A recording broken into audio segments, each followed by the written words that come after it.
Sleeping Beauty.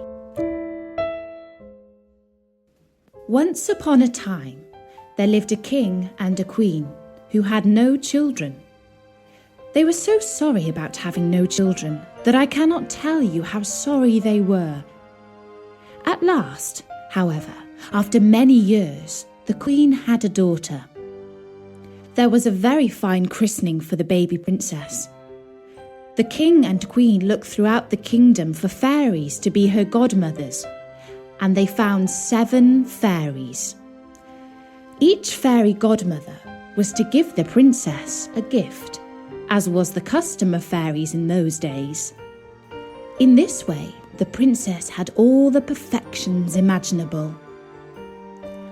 After the christening ceremony was over, the whole party returned to the king's palace, where there was prepared a great feast for the 7 fairy godmothers. There was placed before each one of them a magnificent case of gold, in which were a spoon, knife and fork, all of pure gold, set with diamonds and rubies. But as everyone was sitting down at the table, they saw a very old fairy whom they had not invited, because she had not left the tower where she had lived for over 50 years, and she was believed to be either dead or under an evil spell. The king could not give her a case of gold as the others had, because they had only made 7 for the 7 fairies. The old fairy felt insulted and muttered some threats between her teeth. One of the young fairies who sat by her overheard how she grumbled, and guessing that she might give the little princess an unlucky gift, went, as soon as they rose from the table, and hid behind the curtains. In the meanwhile, all the fairies began to give their gifts to the princess. The youngest wished that she should be the most beautiful person in the world. The next, that she should have the intelligence of an angel. The third, that she should have a wonderful grace in everything she did. And the fourth, that she should dance perfectly well. And the fifth, that she should sing like a nightingale. And the sixth, that she should play all kinds of music to the utmost perfection. The old fairy's turn came next, and shaking her head with more spite than anger, she wished that one day the princess would have her hand pricked by a needle on a spinning wheel, and that she would die of the wound. This terrible gift made the whole company tremble, and everybody began to cry. At this very instant, the young fairy came out from behind the curtains and spoke these words aloud. "Assure yourselves, O king and queen, that your daughter shall not die of this disaster. It is true, I have no power to undo entirely what the elder fairy has done. The princess shall indeed pierce her hand with a needle on a spinning wheel, but instead of dying, she shall only fall into a deep sleep, which shall last 100 years, at the end of which a king's son shall come and awake her."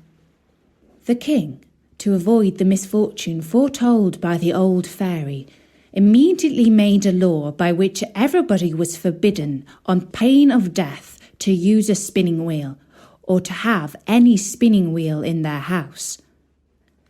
About 15 or 16 years later, on a day when the king and queen were busy in a far corner of the vast palace, the young and beautiful princess amused herself by running up and down the corridors and going up from one apartment to the other. Eventually, she came into a little room at the top of the tower, where a good old woman alone was spinning with her wheel. For this good old woman had never heard of the king's law against spinning wheels. The princess said, "What are you doing there, good old woman?" "I am spinning sheep's wool into the thread, so that I can knit it into a cardigan." "Ah, said the princess. "That's very clever. I've never seen that done before. How do you do it? Give it to me so that I may see if I can do the same." Now, whether it was because she was in too much of a hurry, or whether it was because she was clumsy, or whether it was because the old fairy had wished it so, I cannot say. But no sooner than the princess took the spinning wheel than she pricked her hand on the needle and she fell down into a faint. The good old woman, not knowing what to do, cried out for help. People came rushing from all over the palace, and they came in great numbers. When they saw the princess lying in a deep, deep sleep on the floor, they threw cold water on her face. They loosened her clothes. They struck her on the palms of her hands, and they rubbed her temples with smelling salts. But nothing they could do would wake the princess. And now the king, who heard the great commotion from the far end of the palace, remembered the terrible warning of the fairies, and guessing what had happened, came rushing to the tower. There he saw the princess lying in a deep, deep sleep, and he ordered her to be carried into the finest apartment in his palace, and to be laid upon a bed all embroidered with gold and silver. If you had seen her, you might have taken her for a little angel. She was so very beautiful, for her swooning away had not paled her complexion. Her cheeks were like roses. Her lips were like sea coral. Indeed, her eyes were shut, but she was heard to breathe softly, which persuaded everyone that she was not dead. The king commanded that they should not disturb her, but let her sleep quietly till her hour of awaking was come. When this accident happened to the princess, the good fairy who had saved her life by condemning her to sleep for 100 years was in the kingdom of Matakin, 12,000 miles away. But she quickly heard the terrible news from a little dwarf who had 100-mile boots with which he could tread over 100 miles of ground in a single step. The fairy came immediately, and she arrived at the palace about an hour later in a fiery chariot drawn by dragons. The king took her hand as she stepped out of her chariot, and they both went to look at the sleeping princess. As the fairy was very good at thinking and planning ahead, she realised that in 100 years' time, when the princess would wake up, she might not know what to do with herself, being all alone in this old palace. And so this is what she did. She touched with her wand everything in the palace: nannies, maids of honour, ladies of the bedchamber, gentlemen, officers, stewards, cooks, undercooks, cleaners, guards, pages, footmen. She also touched all the horses in the stables and fields, the fierce guard dogs in the outer court, and pretty little Mopsy too, the prince's little puppy, which lay by her on her bed. Immediately, as soon as she touched them, they all fell asleep, so that they might not awake before their princess, and that they might be ready to serve her when she wanted them. Even the great fires in the ovens of the kitchen, that were just then roasting partridges and pheasants, fell asleep too. All this was done in a moment. Fairies do not take long to finish their business.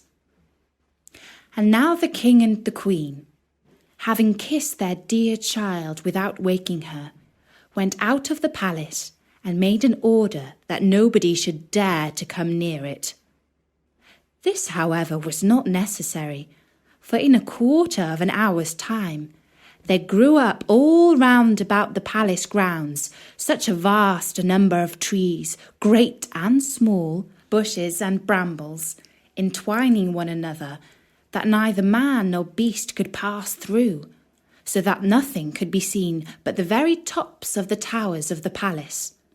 Nobody doubted but the fairy had demonstrated a very extraordinary sample of her power, and that the princess while she continued sleeping, might have nothing to fear from any curious people. When 100 years had passed by, the son of a king from another family had gone a-hunting in that part of the country where the palace used to be. He asked, "What are those towers in the middle of that great thick wood?" Everyone answered with the rumours that they had heard. Some said that it was a ruinous old castle haunted by spirits. Others that all the sorcerers and witches of the country used to meet there at midnight when there was a full moon. Most people believed that there was an ogre that lived there, and that he used to take to there all the little children he could catch, so that he could eat them up whenever he pleased, without anybody being able to follow him, as only he had the power to pass through the wood. The prince was all in a quandary, not knowing what to believe, when a very good countryman spoke to him as follows. "May it please your royal highness, it is now about 50 years since I heard from my father, who heard my grandfather say that there was then in this castle a princess, the most beautiful that was ever seen, and that she must sleep there 100 years, and should be waked by a king's son." The young prince was all on fire at hearing these words, believing, without thinking these things through, that he could save the princess, and pushed on by love and honour, he swore that moment that he would do just that. As he rode on his horse toward the wood, all the great trees, the bushes and brambles gave way to let him pass through. He walked up to the castle, which he saw at the end of a large avenue, and he went into it. And what rather surprised him was that none of his people could follow him, because the trees closed again as soon as he passed through them.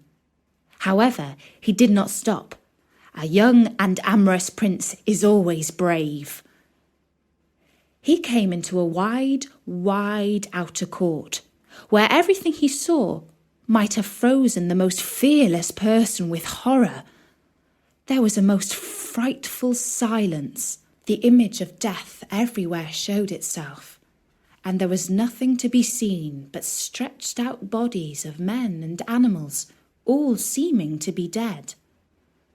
But the prince realised when he saw their red faces and pimpled noses of the guards that they were only asleep, and that their glasses, in which there still remained some drops of wine, showed plainly that they had fallen asleep whilst drunk. He then crossed a court paved with marble, went up the stairs, and came into the corridor where guards were standing, with their rifles upon their shoulders, snoring as loud as they could. After that, he went through several rooms full of gentlemen and ladies, all asleep, some standing, others sitting. At last he came into a chamber all gilded with gold, where he saw upon a bed the most wonderful sight that had ever met his eyes.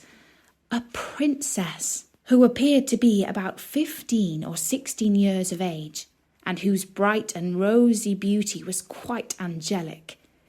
He approached with trembling and admiration, and fell down before her upon his knees and kissed her hand. And now, as the evil fairy's spell was at an end, the princess opened her blue eyes for the first time in 100 years, and looking at him said, "Is it you, my prince? You have waited a long time." The prince, charmed with these words, and much more with the manner in which they were spoken, knew not how to show his joy and gratitude. He assured her that he loved her more than anyone or anything in the whole wide world. Their conversation did not make much sense. They spoke with little reason, but a great deal of love. He was more lost for words than she, and we need not wonder at it. For it is very probable, though history mentions nothing of it, that the good fairy, during so long a sleep, had given her very agreeable dreams about handsome princes coming to her rescue. In short, they talked 4 hours together, and yet they said not half what they had to say. In the meanwhile, all the palace awaked, and as all of them were not in love, they felt most desperately hungry after 100 years without a bit to eat. The chief lady of honour grew very impatient and told the princess aloud that supper was served up. The prince helped the princess to rise. She was entirely dressed and very magnificently, but His Royal Highness took care not to tell her that she was dressed in the fashion of 100 years ago, like his great-grandmother. She looked not a bit less charming and beautiful for all that. They went into the great hall of mirrors, where they had supper, and were served by the princess's officers. The orchestra played old tunes, but very nice ones, and after supper, without losing any time, the priest married them in the chapel of the castle, and the chief lady of honour drew the curtains. They had but very little sleep. The princess had had too much of it recently, and the prince left her the next morning to return to the city, where the king was anxiously waiting for him.